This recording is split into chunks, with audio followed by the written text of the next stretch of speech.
नमस्कार. मी प्रवीण अशोक कांबळे, भारतीय जनता पार्टी अनुसूचित जाती मोर्चाचा शहर अध्यक्ष. विश्वरत्न महामानव डॉक्टर बाबासाहेब आंबेडकर यांची 135वी जयंती सोलापूर शहरामध्ये अत्यंत उत्साहाने आणि जल्लोषामध्ये यावर्षी साजरी होत असताना एक निवेदन भारतीय जनता पक्षाचा एक शहराचा पदाधिकारी या नात्याने सोलापूर महानगरपालिकेच्या प्रशासनाला आणि महापौर आणि गटनेते, उपमहापौर, स्टँडिंग कमिटी यांना एक निवेदन या ठिकाणी अशा आशयाचं दिलं आहे की महाराष्ट्रामध्ये पालखी मार्गाची जी निर्मिती झाली त्या संकल्पनेच्या आधारित सोलापूर शहरामध्ये डॉक्टर बाबासाहेब आंबेडकर यांची जयंती अनेक वर्षापासून निघते. ती एक ऐतिहासिक आणि जागतिक स्तरावरची जयंती आहे. तर जो पारंपरिक मिरवणुकीचा मार्ग आहे, बाबासाहेब आंबेडकरांचा पुतळा, डबरी चौक, फॉरेस्ट, चांदणी चौक, एम्प्लॉयमेंट चौक, रेल्वे स्टेशन, नवी वेस पोलीस चौकी, माणिक चौक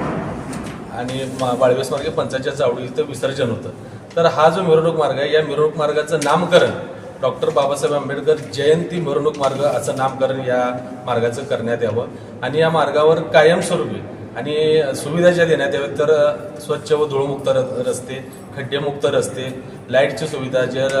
ओपन वायरिंग आहे तर अंडरग्राऊंड वायरिंग करणे, त्या मार्गावर वेळोवेळी स्वच्छतागृह उभारणे,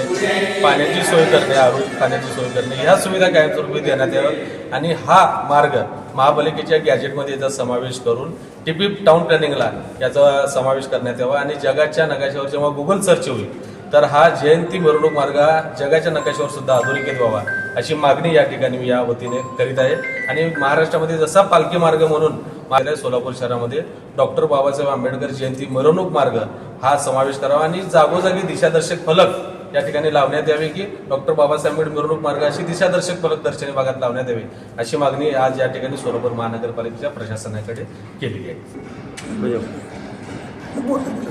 भारतीय जनता पार्टीचे शहराचे अध्यक्ष प्रवीणजी कांबळे जे डॉक्टर बाबासाहेब आंबेडकर जयंतीच्या निमित्ताने जे मार्ग आहे ते मार्ग लवकरात लवकर व्हावा की महापौर साहेब, त्यानंतर उपमहापौर, स्टँडिंग सभा नेता या सर्वांना मी निवेदन दिलं SC मोर्चाच्या वतीने.